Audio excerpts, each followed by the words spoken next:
Hello students, मैं doctor Anita Joshi online course शिक्षण तकनीकी के अंतर्गत सम्मिलित इकाई शिक्षण प्रतिमान लेकर आज आपके बीच उपस्थित हुई हूँ। इस इकाई में हम शिक्षण प्रतिमान के प्रकारों के विषय में अध्ययन करेंगे। आज जिन प्रकारों के विषय में हम अध्ययन करने जा रहे हैं वे हैं पहला मनोवैज्ञानिक शिक्षण प्रतिमान और दूसरा आधुनिक शिक्षण प्रतिमान।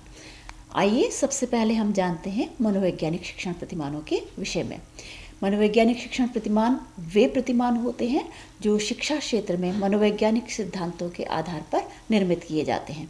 इन प्रतिमानों के अंतर्गत हम इस वीडियो लेक्चर में अध्ययन करेंगे बुनियादी शिक्षण प्रतिमान का, कंप्यूटर आधारित शिक्षण प्रतिमान का और साथ ही अंतःक्रिया शिक्षण प्रतिमान का। सबसे पहले हम बुनियादी शिक्षण प्रतिमान के विषय में जानते हैं। इस प्रतिमान का विकास रॉबर्ट ग्लेजर ने किया था।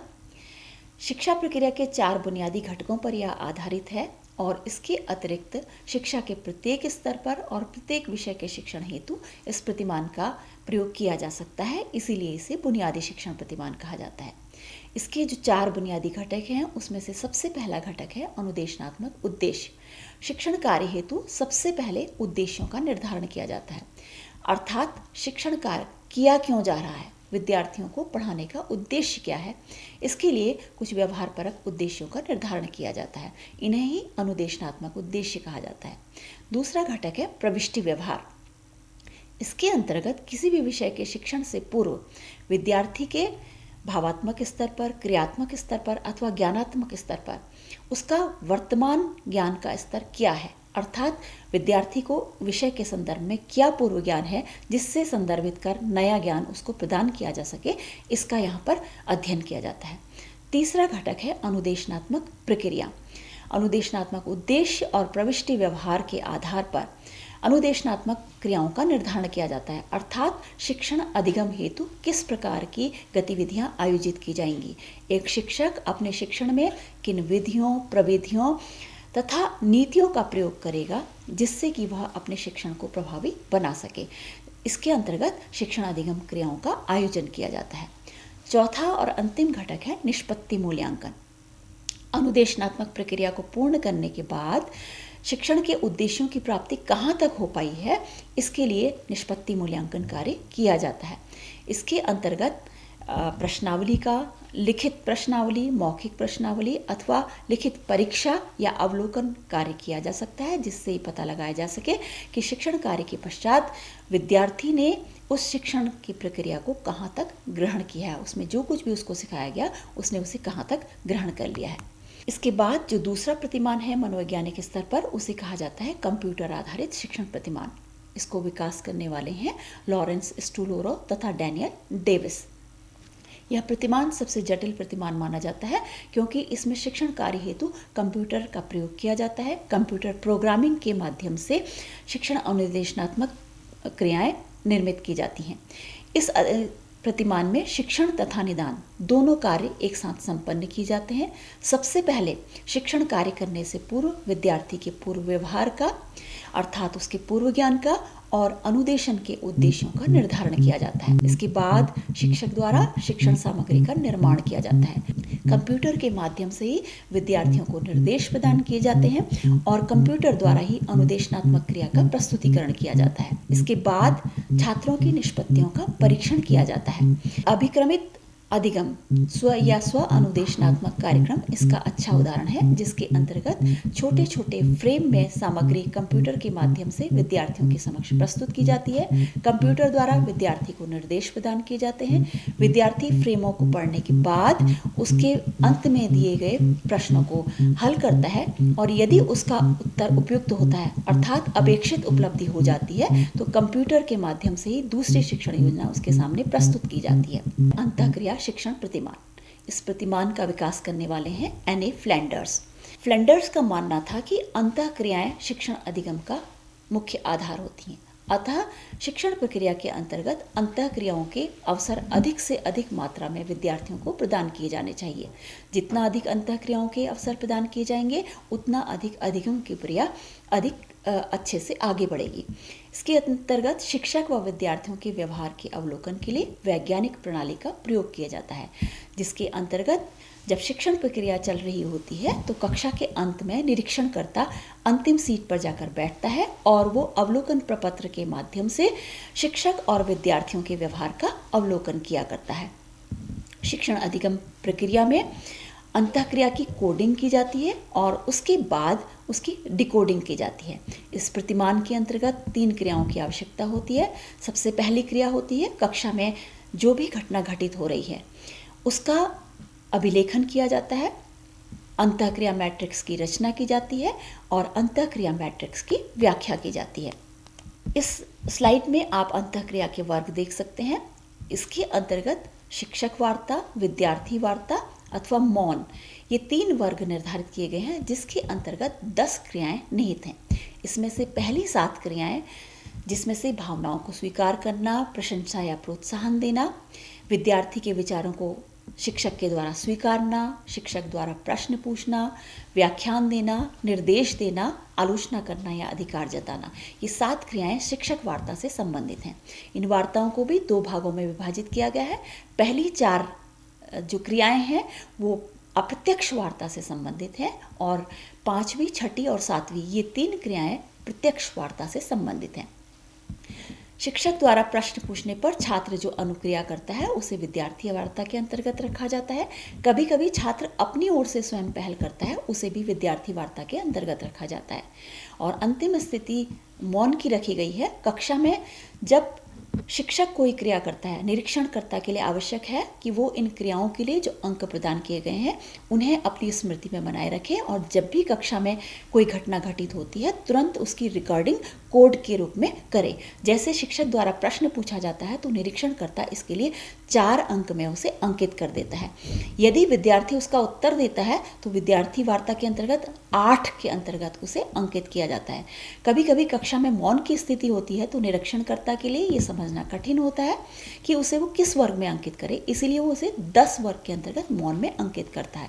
इस तरह से इस प्रतिमान से शिक्षक अपनी शिक्षण प्रक्रिया का मूल्यांकन कर सकते हैं और पता लगा सकते हैं कि क्या उन्हें अपने शिक्षण अधिगम का जो उन्होंने कार्यक्रम आयोजित किया उसमें परिवर्तन की आवश्यकता है अथवा नहीं।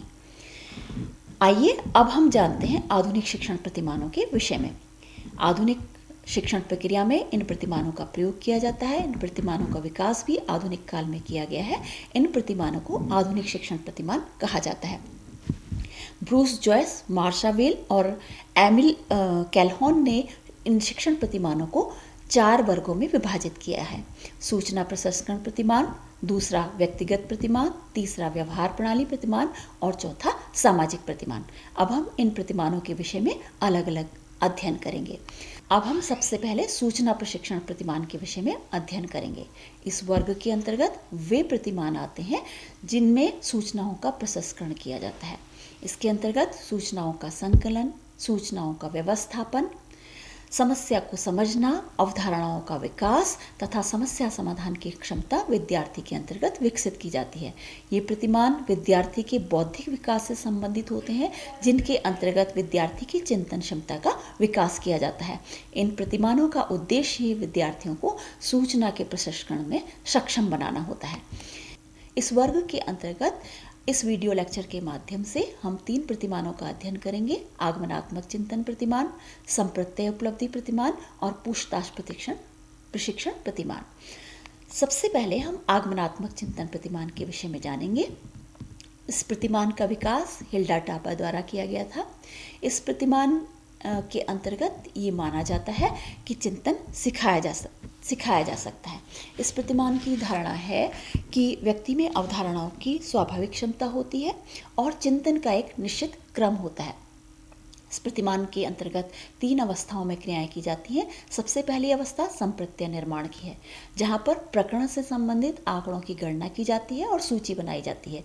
दूसरा, समूह निर्माण का कार्य किया जाता है। तीसरे स्तर पर लेबलीकरण या वर्गीकरण की क्रियाएं की जाती हैं। इसमें एक उदाहरण आपके समक्ष में प्रस्तुत करना चाहूँगी। NCERT की कक्षा 6 की सामाजिक अध्ययन पुस्तक में अध्याय 12 स्थानीय प्रशासन से संबंधित है।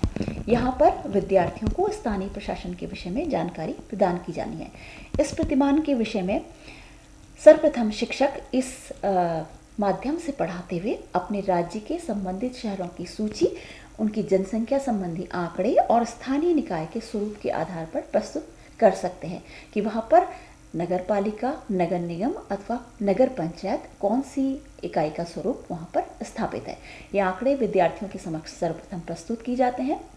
विद्यार्थी इन आंकड़ों की गणना करते हैं और समूह का निर्माण करते हैं। जैसे नगर पालिका किन किन शहरों में स्थापित है, उन शहरों के नाम अंकित किए जाएंगे।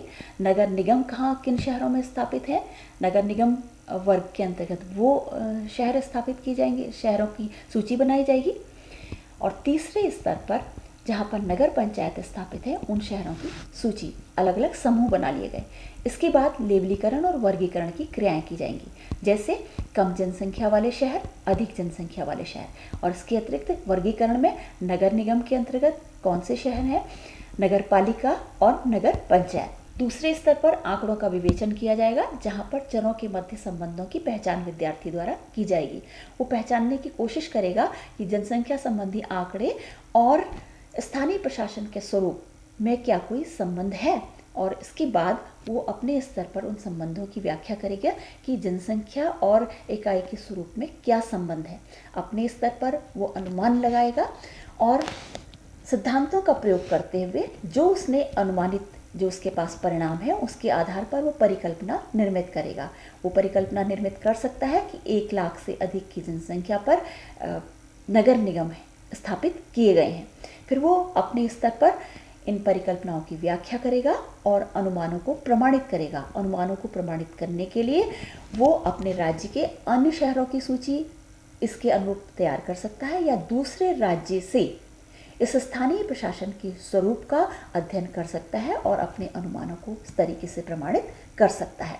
इस वर्ग में जो दूसरा प्रतिमान अध्ययन किया जा रहा है वो है संप्रत्यय उपलब्धि प्रतिमान। इस प्रतिमान को विकसित करने वाले हैं जेरेमी ब्रूनर और उनके सहयोगी। यह प्रतिमान भी आगमनात्मक चिंतन प्रतिमान के समय ही है। इसमें 3 प्रमुख तत्व होते हैं, उदाहरण, गुण और गुणधर्म। इसमें संप्रत्यय उपलब्धि इस बात पर निर्भर करती है कि विद्यार्थियों ने उदाहरण में दिए गए इन उदाहरणों से, उदाहरण में दी गई सूचनाओं का विश्लेषण किस प्रकार से किया है, किस स्तर तक किया है। इसमें जो सबसे पहली अवस्था है उसमें शिक्षक द्वारा पूर्व नियोजित क्रम में लेबलीकरण द्वारा उदाहरण प्रस्तुत किए जाते हैं। ये उदाहरण प्रस्तुत करते समय शिक्षक ये ध्यान रखता है कि उदाहरणों को दूसरे क्रम में जो मैंने इंगित किया है, उदाहरणों को स्वीकारात्मक और अस्वीकारात्मक रूप में प्रस्तुत किया जाता है, या कहा जा सकता है कि प्रत्यय से संबंधित और असंबंधित रूप में प्रस्तुत किया जा सकता है, या हाँ या ना के रूप में भी प्रस्तुत किया जा सकता है। इसका उदाहरण है, जोड़े में उदाहरणों को प्रस्तुत करना होता है। इसका उदाहरण है जैसे कि शिक्षक द्वारा स्वीकारात्मक रूप में उदाहरण प्रस्तुत किया जा सकता है रामकृष्ण, और अस्वीकारात्मक रूप में उदाहरण प्रस्तुत किया जा सकता है वह। माना कि शिक्षक यहाँ पर व्यक्तिवाचक संज्ञा का शिक्षण कार्य कर रहा है। दूसरा वो उदाहरण देगा अनुप्रिया और कनुप्रिया, ये स्वीकारात्मक उदाहरण है, और दूसरी तरफ अस्वीकारात्मक उदाहरण में वो शब्द का प्रयोग करता है वे। तीसरा उदाहरण वो देता है स्वीकारात्मक में ताजमहल, और दूसरी तरफ अस्वीकारात्मक में उदाहरण प्रस्तुत करता है इमारतें। अब विद्यार्थियों को कहा जाता है कि वो इन उदाहरणों के संदर्भ में अध्ययन करें। विद्यार्थी उदाहरणों को ज़्यादा अच्छी तरह स्पष्ट कर सके, इसमें से समान वस्तुओं का चिंतन कर सकें। इसके लिए शिक्षक को चाहिए कि वो उदाहरणों को वाक्य रूप में प्रयुक्त करके विद्यार्थियों के समक्ष प्रस्तुत करें। जैसे उदाहरण दिया जा सकता है कि रामकृष्ण पढ़ रहा है। रामकृष्ण को शिक्षक अंडरलाइन कर देंगे क्योंकि ये वो शब्द है जिसे स्वीकारात्मक शब्द के अंतर्गत माना गया है। अनुप्रिया व कनुप्रिया खेल रही हैं। अनुप्रिया व कनुप्रिया को शिक्षक अंडरलाइन कर सकते हैं। तीसरा उदाहरण है ताजमहल, जिसके लिए शिक्षक वाक्य बना सकते हैं ताजमहल बहुत सुंदर है, और ताजमहल को अंडरलाइन कर दिया जाएगा। अब शिक्षक विद्यार्थियों से कहेगा कि इन शब्दों में, इन वाक्यों में कुछ समानताएं, अंडरलाइन जो शब्द हैं उनमें कुछ समानताएं हैं, इनका आप अध्ययन कीजिए। विद्यार्थी, और इसके बारे में सोचिए, विद्यार्थी अपने स्तर पर परिकल्पनाओं का निर्माण करेंगे, उसकी जांच करेंगे कि यहाँ पर क्या समानताएं हैं, और विद्यार्थी स्वयं से संप्रत्यय का परिभाषीकरण करेंगे। कहेंगे कि जिन नाम वाले शब्द यहाँ पर प्रस्तुत किए गए हैं और इन शब्दों को संज्ञा कहते हैं। दूसरी अवस्था में विद्यार्थी द्वारा बिना लेबल लिए हुए उदाहरणों को प्रस्तुत किया जाएगा। जैसे वो उदाहरण प्रस्तुत कर सकता है कलम, यमुना, नदी, पहाड़, एवरेस्ट, और वो विद्यार्थियों को कहेंगे कि इन बिना लेबल लगे उदाहरणों में भेद कीजिए। कौन से उदाहरण प्रत्यय से संबंधित हैं और कौन से उदाहरण प्रत्यय से संबंधित नहीं है। इन्हें 2 वर्गों में विद्यार्थियों को विभाजित करना होगा। शिक्षक उनकी परिकल्पनाओं की पुष्टि करेंगे। शिक्षक स्वयं संप्रत्यय का नाम प्रस्तुत करेंगे। शिक्षक उदाहरण तब तक प्रस्तुत करते रहते हैं जब तक कक्षा के प्रत्येक विद्यार्थी इस संप्रत्यय के संदर्भ में अपनी प्रतिक्रिया प्रस्तुत नहीं कर देते। इसके बाद शिक्षक संप्रत्यय का नाम प्रस्तुत करते हैं कि इसे व्यक्तिवाचक संज्ञा कहा जाता है। शिक्षक संप्रत्यय का पुनः परिभाषीकरण करते हैं अपनी ओर से कि जहाँ नाम आपको दिखाई पड़ रहा है उन शब्दों को व्यक्ति, वस्तु या स्थान का नाम जहाँ प्रदर्शित हो रहा है उसे हम व्यक्तिवाचक संज्ञा कहते हैं। विद्यार्थी द्वारा इसके बाद संप्रत्यय संबंधी उदाहरण प्रस्तुत किए जाते हैं। शिक्षक विद्यार्थियों को निर्देश देते हैं कि वह अपनी ओर से उदाहरण प्रस्तुत करें, जिससे कि शिक्षक के लिए यह जानना संभव हो जाता है कि विद्यार्थी इस संप्रत्यय को, व्यक्तिवाचक संज्ञा की संप्रत्यय को बहुत अच्छी तरीके से समझ चुके हैं। तीसरी अवस्था में विद्यार्थियों द्वारा विचारों का वर्णन किया जाता है। इस अवस्था में शिक्षक विद्यार्थियों को निर्देश देते हैं कि उन्होंने इस संप्रत्यय का निर्माण करते समय, जब उन्होंने उदाहरणों का अध्ययन किया था, वाक्यों को जाना था, तो उन्हें क्या लगा था। वो अपने अपने स्तर पर विचार बताते हैं कि उन्होंने क्या सोचा था। हो सकता है कि कोई विद्यार्थी ये बता सकता हो कि मुझे लगा था कि पहले जो वाक्य हैं उनमें सारे शब्द लंबे लंबे हैं। कोई व्यक्ति कह सकता है, कोई विद्यार्थी कह सकता है कि इसमें केवल नाम का प्रयोग किया गया है। तो इस तरह से अपने अपने विचारों का विद्यार्थी यहाँ पर वर्णन करते हैं और विद्यार्थी बताते हैं कि उन्होंने किस तरह से वो परिकल्पना निर्माण की प्रक्रिया में, यानी कि इस प्रत्यय को समझने की प्रक्रिया में आगे बढ़े थे। उन्होंने कितनी बार इस बारे में सोचा था, इस बारे में वो शिक्षक के साथ चर्चा करते हैं। इसके बाद जो अगला प्रतिमान है वो पूछताछ प्रशिक्षण प्रतिमान। इस प्रतिमान का विकास रिचर्ड सचमेट ने किया था और इस प्रतिमान का जो उद्देश्य है वो भी विद्यार्थियों को सूचना प्रसंस्करण में सक्षम बनाना है। इस प्रतिमान के अंतर्गत ये माना जाता है कि विद्यार्थी पूछताछ करने में अपना उत्सुक रहते हैं। जब भी उन्हें कोई नई वस्तु दिखाई देती है वो उस संदर्भ में पूछताछ करने लगते हैं। तो इस तरह से विद्यार्थियों को पूछताछ के कौशल में यहाँ पर निपुण बनाने का कार्य किया जाता है, जिससे कि वो खोज की प्रक्रिया में निरंतर आगे बढ़ते रहें। इसके अंतर्गत सबसे पहले चरण में शिक्षक विद्यार्थियों को पूछताछ के तरीकों से अवगत कराते हैं। इस प्रतिमान के अंतर्गत शिक्षक को विद्यार्थियों को बताना होता है कि वे केवल उन्हीं प्रश्नों को पूछेंगे जिनका उत्तर केवल हाँ अथवा ना में दिया जा सकता है। ऐसा इसलिए किया जाता है कि विद्यार्थी क्या, क्यों और कैसे से संबंधित अगर प्रश्न पूछेंगे कि ऐसा क्यों हुआ, विशेषतः वैज्ञानिक संदर्भ में, विज्ञान विषय के संदर्भ में इस प्रतिमान का प्रयोग किया जा सकता है। अगर ऐसा कैसे हुआ ये प्रश्न विद्यार्थी ने पूछा, ये क्यों हुआ, तो शिक्षक को उत्तर बताना पड़ेगा कि ऐसा इसलिए हुआ, और शिक्षक पूरी प्रक्रिया का वर्णन कर देंगे। तो फिर विद्यार्थी के पास खोजने के लिए कुछ नहीं रहेगा। शिक्षक ने अपनी ओर से सारी बातें विद्यार्थी को बता दी हैं। इसलिए यहाँ पर शिक्षक को विद्यार्थी को बताना होता है कि वो केवल हाँ अथवा ना वाले प्रश्न पूछेंगे। जैसे विद्यार्थी पूछ सकता है कि क्या ऐसा हुआ होगा, शिक्षक जवाब देंगे हाँ या नहीं। प्रत्यय के संदर्भ में जो कुछ भी शिक्षक को उत्तर देना होता है वो सिर्फ हाँ या नहीं में उत्तर देगा। इस चीज़ से विद्यार्थी को सबसे पहले परिचय कराया जाता है। दूसरे स्तर पर विद्यार्थी के समक्ष हैरानीपूर्ण घटनाओं का प्रस्तुतिकरण किया जाता है। जैसे विज्ञान में प्रयोग के माध्यम से विद्यार्थियों को कोई घटना दिखाई जा सकती है। दूसरे स्तर पर विद्यार्थी आंकड़ों का संग्रहण करते हैं, तथ्यों का सत्यापन करते हैं और इस कार्य के लिए वो प्रश्न पूछते हैं और शिक्षक उत्तर हाँ या ना में जवाब देते हैं। तीसरे चरण पर सूचना का व्यवस्थापन किया जाता है, यानी कि समस्या से संबंधित चरों को अलग किया जाता है। यह प्रक्रिया प्रश्नों से ही संबंधित होती है। जिन प्रश्नों का उत्तर विद्यार्थी को हाँ में मिलता है, इसका मतलब वो समस्या से संबंधित चर हैं। उन चरों को वो अपने पास अलग करने का कार्य करता है। इसके बाद वो इस व्यवस्थापन के आधार पर समस्या के कारणों का प्रस्तुतिकरण करता है और नियम निर्धारित करता है, अर्थात अपनी तरफ से उत्तर खोजने का प्रयास करता है। और अंतिम चरण में समस्या समाधान के तरीकों का विकास किया जाता है, पूछताछ प्रक्रिया का विश्लेषण किया जाता है। आइए अब हम जानते हैं प्रतिमान का दूसरा प्रकार, व्यक्तिगत प्रतिमान। इसके अंतर्गत वे प्रतिमान सम्मिलित किए जाते हैं जो विद्यार्थियों की व्यक्तिगत विकास से संबंधित हो। इन प्रतिमानों का उद्देश्य व्यक्ति के व्यक्तित्व को प्रभावशाली बनाना होता है। इस प्रतिमान के अंतर्गत हम गैर निर्देशात्मक शिक्षण प्रतिमान का अध्ययन इस वीडियो लेक्चर के माध्यम से करेंगे, जिसके प्रवर्तक हैं कार्ल रोजर्स। यह प्रतिमान कार्ल रोजर्स के परामर्श सिद्धांत के आधार पर विकसित किया गया है।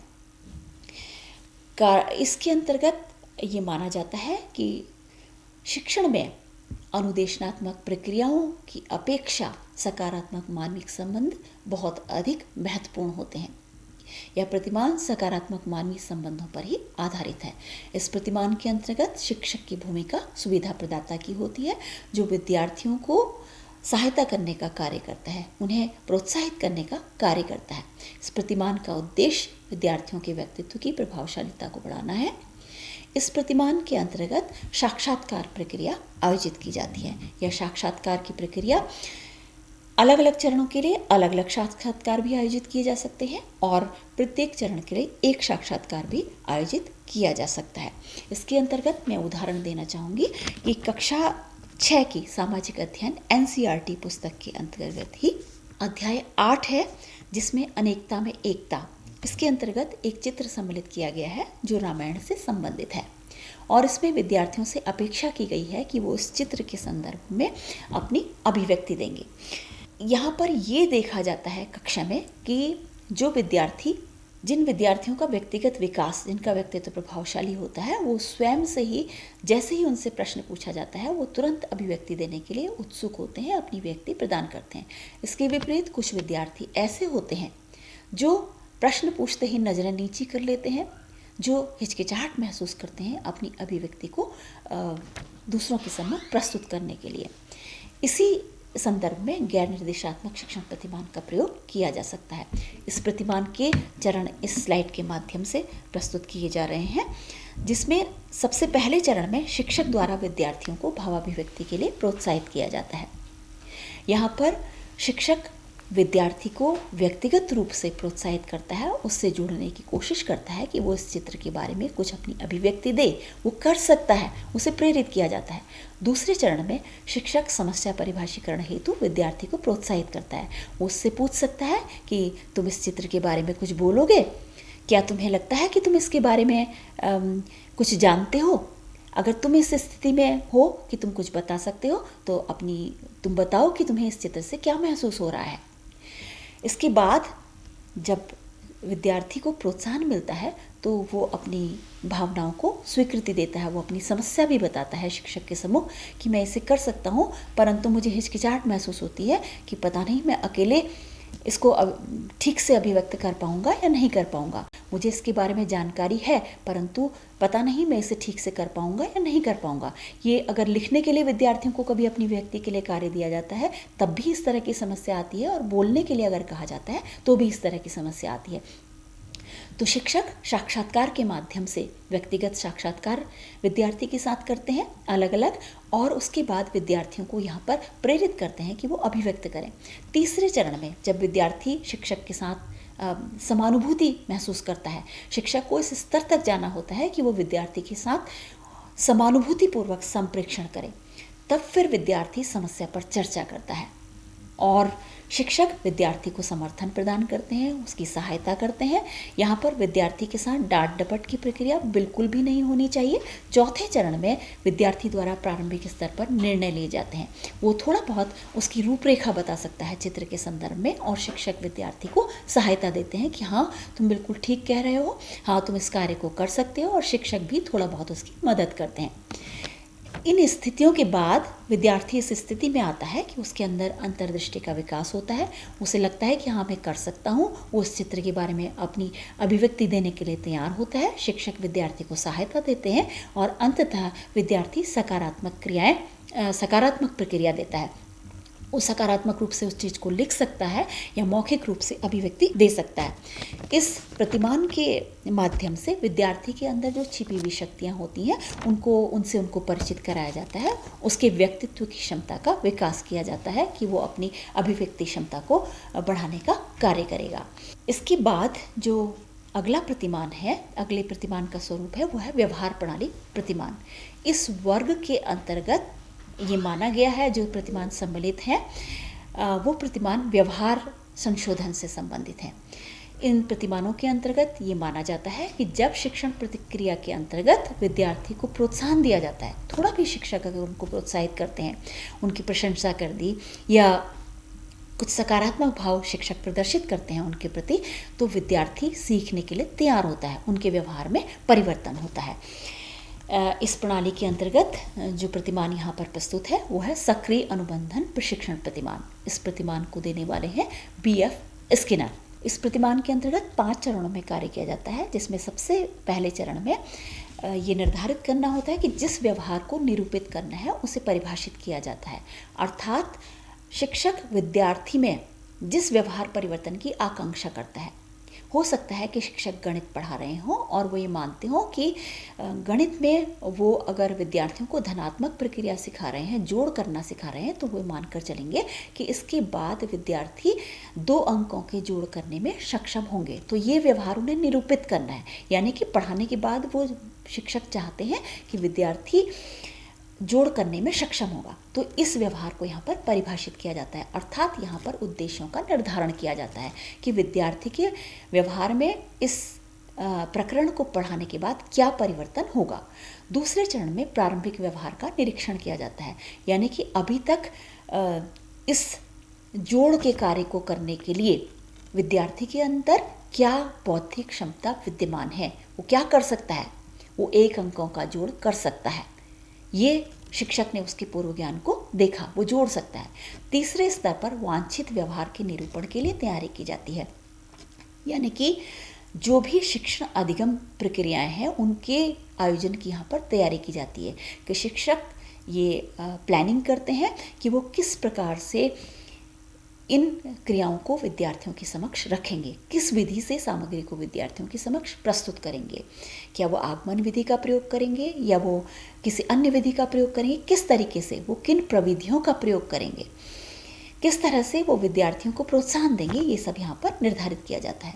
चौथे चरण में जो नियोजित कार्यक्रम है, जो कुछ भी अभी शिक्षण अधिगम की प्रक्रियाओं की योजना बनाई गई थी उसका क्रियान्वित किया जाता है, यानी कि यहाँ पर वास्तविक रूप में शिक्षण कार्य किया जाता है। और 5वें चरण में कार्यक्रम का मूल्यांकन किया जाता है कि शिक्षण करने के बाद विद्यार्थी जोड़ के कार्य को 2 अंकों के जोड़ को सफलतापूर्वक करने में सक्षम है अथवा नहीं है। इसी के आधार पर शिक्षक अपनी शिक्षण प्रक्रिया का मूल्यांकन करते हैं कि क्या उन्हें अपनी विधियों प्रविधियों में परिवर्तन करने की आवश्यकता है, क्या शिक्षण क्रियाओं में परिवर्तन करने की उन्हें आवश्यकता है। इसका सबसे सुंदर उदाहरण है अभिक्रमित अधिगम, यानी कि जब शिक्षक अभिक्रमित अधिगम के रूप में सामग्री को प्रस्तुत करते हैं तो सामग्री को छोटे छोटे चरणों में प्रस्तुत किया जाता है, कई चरणों में प्रस्तुत किया जाता है और उसके बाद फ्रेम के अंत में प्रश्न दिए जाते हैं और विद्यार्थी उन प्रश्नों के प्रति अपनी अनुक्रिया व्यक्त करते हैं। अनुक्रिया व्यक्त करने पर अगर शिक्षार्थी को प्रोत्साहन मिलता है, शिक्षक उनके लिए ताली बजवा देते हैं, शिक्षक उनके लिए प्रशंसात्मक शब्दों का प्रयोग करते हैं, तो विद्यार्थी को सकारात्मक पुनर्बलन मिलता है और वो और अधिक सीखने के लिए तैयार होता है। यानी कि यहाँ पर शिक्षार्थी के व्यवहार में संशोधन हुआ है। उन शिक्षार्थियों के व्यवहार में भी यहाँ पर संशोधन की आकांक्षा की जाती है जो अभी तक सीखने की प्रक्रिया से जुड़ नहीं पा रहे थे, जो 2 अंकों का जोड़ करने में अपने आप को समर्थ नहीं पा रहे थे। उन विद्यार्थियों के भी व्यवहार में संशोधन होता है, अर्थात वो अब 2 अंकों का जोड़ करने में सक्षम हो जाते हैं। तो इस प्रकार से पुनर्बलन की प्रक्रिया विद्यार्थियों को सीखने के लिए प्रोत्साहित करती है। अगला प्रतिमान है स्वामित्व अधिगम प्रतिमान। इस प्रतिमान को देने वाले हैं बेंजामिन ब्लूम व जेम्स ब्लॉक। जैसा कि इसके नाम से ही स्पष्ट है, स्वामित्व अधिगम, इसमें विद्यार्थी से ये अपेक्षा की जाती है कि जो कुछ भी उसको पढ़ाया जा रहा है उसके अधिगम में वो स्वामित्व प्राप्त कर लेगा, यानी कि वो जो उसके सामने शिक्षण सामग्री प्रस्तुत की गई है उसको वो पूर्णतः सीखने में सक्षम होगा। इसके लिए सबसे पहले चरण में संपूर्ण विषय के संदर्भित उद्देश्यों का निर्धारण किया जाता है। उसके बाद दूसरे स्तर पर विषय को छोटी छोटी इकाइयों में विभाजित किया जाता है और स्वामित्व के लिए व्यवहार परिवर्तन से संबंधित उद्देश्यों का निर्धारण किया जाता है।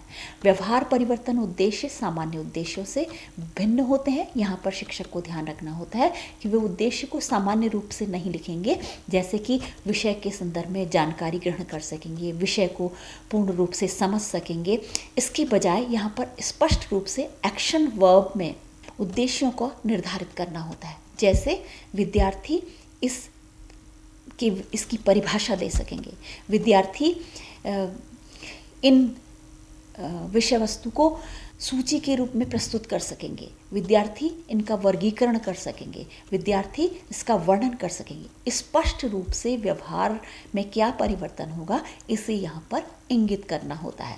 तीसरे चरण में अधिगम सामग्री का चयन किया जाता है कि किस प्रकार की अधिगम सामग्री का शिक्षक द्वारा प्रयोग किया जाएगा और इसके साथ ही यहाँ पर अनुदेशनात्मक व्यूह रचना तय की जाती है, यानी कि शिक्षण अधिगम सामग्री को निश्चित किया जाता है कि शिक्षक किस प्रकार से शिक्षण कार्य करेगा, वो किस तरह की प्रविधियों का प्रयोग करेगा, क्या वो उदाहरण देगा, क्या वो विद्यार्थियों से प्रश्न पूछेगा या क्या वो विद्यार्थियों के समक्ष कोई प्रयोग करेगा, किस तरह की विधियों और प्रविधियों का प्रयोग करते हुए वो अपनी शिक्षण सामग्री विद्यार्थियों के समक्ष प्रस्तुत करेगा। चौथे चरण में प्रत्येक इकाई के साथ निदानात्मक परीक्षण प्रस्तुत किए जाते हैं। यहाँ पर यदि विद्यार्थी परीक्षण में सफल हो जाता है तो उसे आगे शिक्षण की ओर मोड़ा जाता है और यदि वह सफल नहीं है तो उसके लिए अनुपूरक योजना यहाँ पर प्रस्तुत की जाती है। और अंतिम चरण में परीक्षण के उपरांत विद्यार्थियों की कमियों को दूर करने के लिए यहाँ पर पूरक अनुदेशन दिए जाते हैं। इसके बाद सामाजिक प्रतिमान वर्ग है। यह वर्ग उन प्रतिमानों को सम्मिलित करता है जिनके माध्यम से विद्यार्थियों के अंदर सामाजिक कौशल का विकास किया जाता है। सामाजिक कौशल का विकास भी विद्यार्थियों के अंदर होना बहुत अधिक आवश्यक है। सामाजिक प्रतिमान के अंतर्गत हम जिन प्रतिमानों का अध्ययन इस वीडियो लेक्चर के माध्यम से करने जा रहे हैं वे हैं समूह अन्वेषण प्रतिमान, भूमिका निर्वाह प्रतिमान और ज्यूरिस्प्रूडेंशियल पूछताछ प्रतिमान। आइए सबसे पहले हम जानते हैं समूह अन्वेषण प्रतिमान के विषय में। इस प्रतिमान का विकास करने वाले हैं जॉन डेवी और हर्बर्ट थैलन।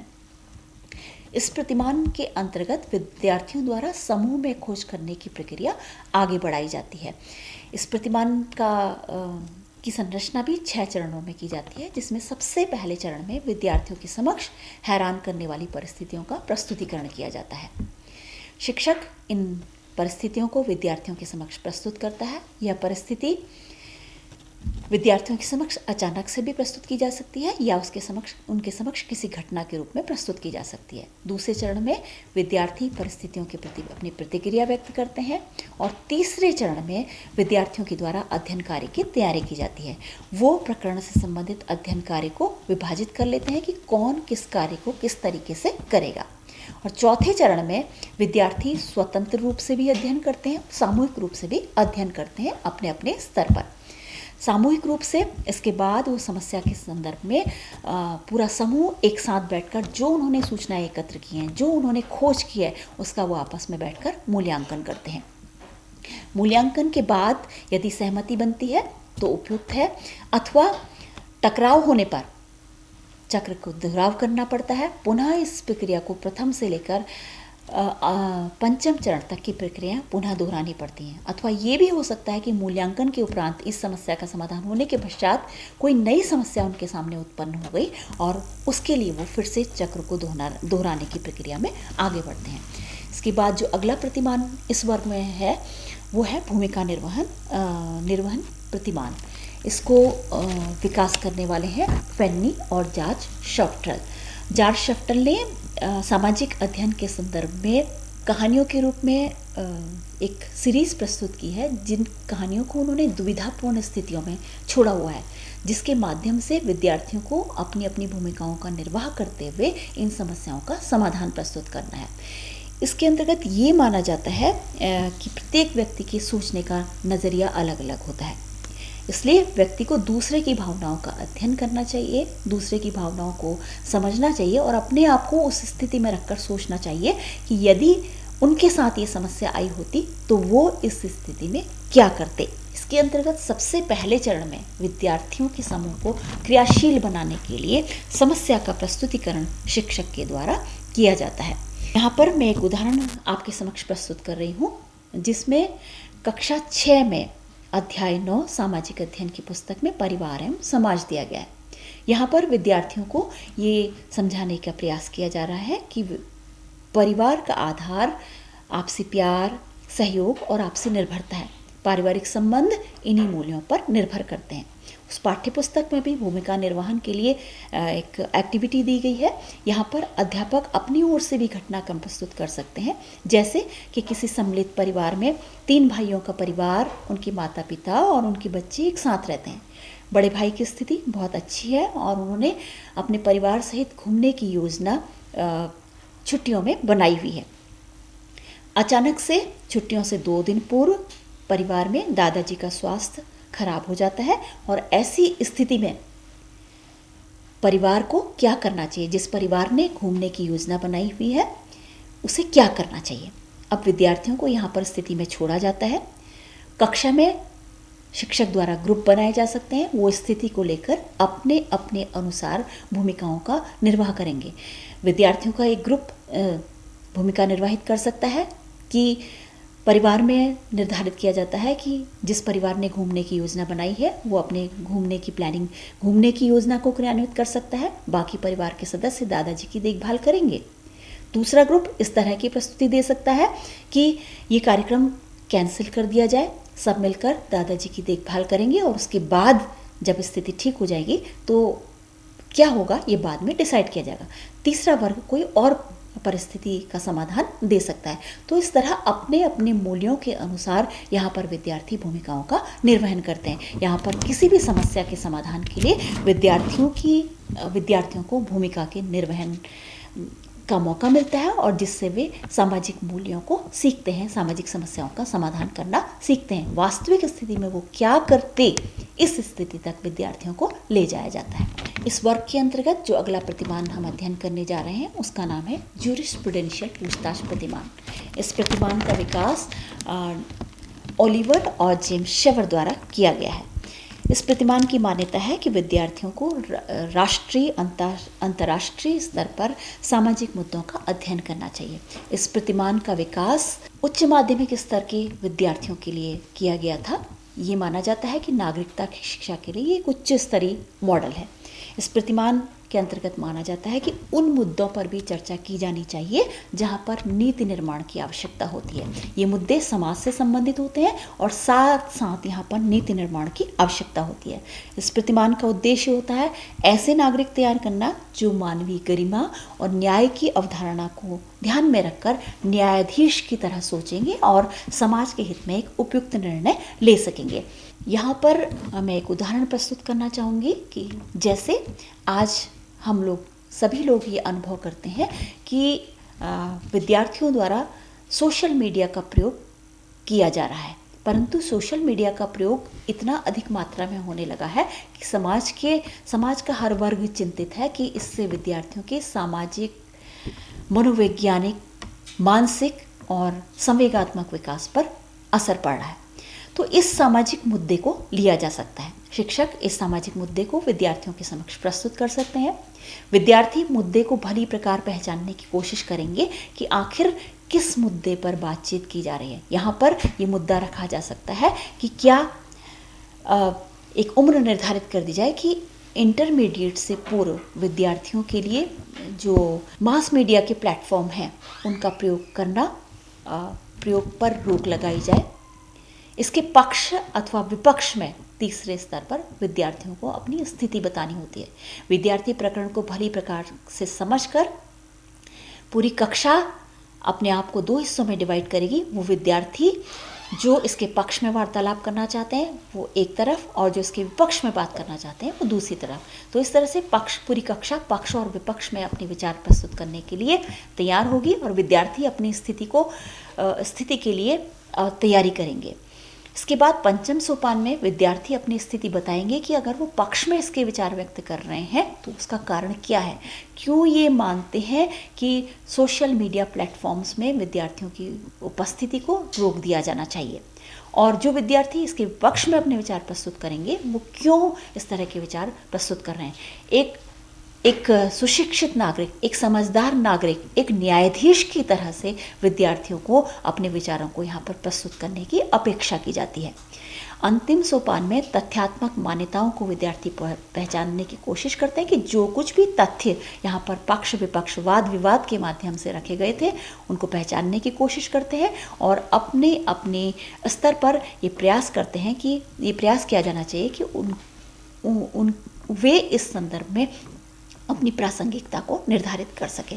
तो इस प्रकार से यहाँ पर इस प्रतिमान के अंतर्गत ऐसे मुद्दों को रखा जाता है जो समाज के हित से संबंधित होते हैं, और साथ साथ जहाँ पर नियंत्रण करने के लिए किसी पॉलिसी के निर्माण की आवश्यकता होती है। तो इस प्रकार से यह प्रतिमान विद्यार्थियों को एक आदर्श नागरिकता की ओर तैयार करने का कार्य करते हैं। इस वीडियो लेक्चर के माध्यम से हमने विभिन्न प्रकार के प्रतिमानों के विषय में जाना, और संभवतया आपके प्रतिमानों के संदर्भ में जो आपका विचार था वो स्पष्ट हुआ होगा। आप सभी ने मुझे सुना, इसके लिए आपका बहुत बहुत धन्यवाद, और आपके भविष्य के लिए आपको हार्दिक शुभकामनाएं।